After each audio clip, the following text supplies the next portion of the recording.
दोस्तों, बॉलीवुड एक्ट्रेस रवीना टंडन के परिवार से एक ऐसी खबर सामने आई है जिसने हर किसी को हैरान कर दिया है।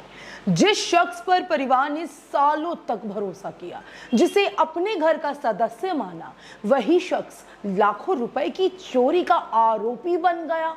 और सबसे चौंकाने वाली बात यह है कि यह कोई बाहरी व्यक्ति नहीं बल्कि रवीना टंडन की मां की देखभाल करने वाली केयरटेकर थी, जो पिछले कई सालों से परिवार के साथ जुड़ी हुई थी। चलिए पूरी खबर बताते हैं। दोस्तों, रवीना टंडन की मां की तबीयत काफी समय से ठीक नहीं रहती, जिसकी वजह से उनके लिए एक केयरटेकर रखी गई थी। साल 2020 में एक कॉमन फ्रेंड के जरिए ये महिला रवीना टंडन के परिवार से जुड़ी। उस समय उसकी अपनी जिंदगी भी मुश्किल दौर से गुजर रही थी। उसने अपने माता पिता को खो दिया था और पति का भी निधन हो चुका था। ऐसे में रवीना टंडन के परिवार ने उसकी मदद की और धीरे धीरे वह परिवार के बेहद करीब आ गई। कई सालों तक उसने परिवार का विश्वास जीत लिया। घर के बाकी स्टाफ जहां नीचे वाले हिस्से तक सीमित रहते थे, वह वही केयरटेकर ऊपर वाले फ्लोर तक आती जाती थी, क्योंकि वही रवीना टंडन की मां रहती थी और वहीं परिवार का लॉकर भी मौजूद था। सब कुछ सामान्य चल रहा था, लेकिन पिछले साल अक्टूबर में अचानक एक ऐसा खुलासा हुआ जिसने पूरे परिवार को झटका दे दिया। दरअसल जब घर की जांच की गई तो पता चला कि लॉकर से करीब 25 लाख रुपए की कीमती जेवरात गायब हैं। सिर्फ ज्वेलरी ही नहीं बल्कि 2 महंगी लग्जरी घड़ियां भी अपनी जगह से गायब थी। परिवार को ज्यादा देर नहीं लगी ये समझने में कि आखिर शक किस पर किया जाए, क्योंकि उस हिस्से तक पहुंच रखने वाली सबसे भरोसेमंद और लगभग अकेली व्यक्ति वही केयरटेकर थी। जब रवीना टंडन के भाई ने उससे कड़ाई से पूछताछ की तो मामला और भी चौंकाने वाला हो गया।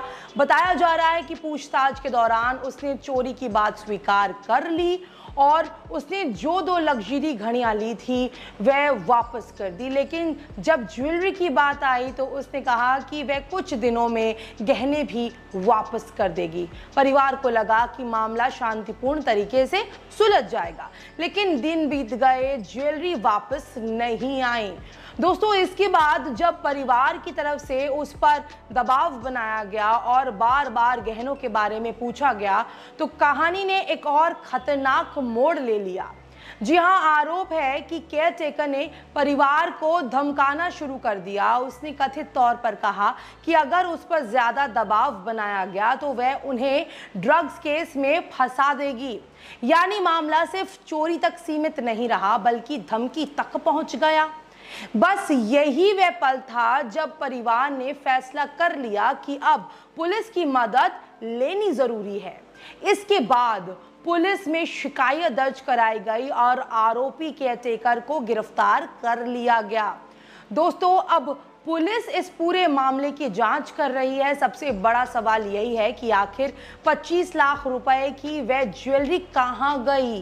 क्या वह ज्वेलरी किसी को बेच दी गई? अगर बेची गई तो किसे बेची गई? क्या इस मामले में और भी लोग शामिल हैं या फिर सारा काम अकेले उसी महिला ने किया है? इन सभी सवालों के जवाब तलाशने की कोशिश पुलिस कर रही है और साथ ही जांच एजेंसियां ये पता लगाने में जुटी हुई हैं कि चोरी की गई ज्वेलरी का आखिर क्या हुआ और उसे कहां ठिकाने लगाया गया। दोस्तों, इस पूरे मामले ने एक बार फिर यह सवाल खड़ा कर दिया कि कई बार जिन लोगों पर हम सबसे ज्यादा भरोसा करते हैं वही लोग हमें सबसे बड़ा धोखा दे जाते हैं। इस पूरे मामले पर आपकी क्या राय है? क्या आपको लगता है कि परिवार का भरोसा जीतने के बाद इस तरह की हरकत करना सबसे बड़ा विश्वासघात है? अपनी राय कमेंट करके जरूर बताइएगा। वीडियो को लाइक, शेयर और चैनल को सब्सक्राइब करना बिल्कुल भी मत भूलिएगा।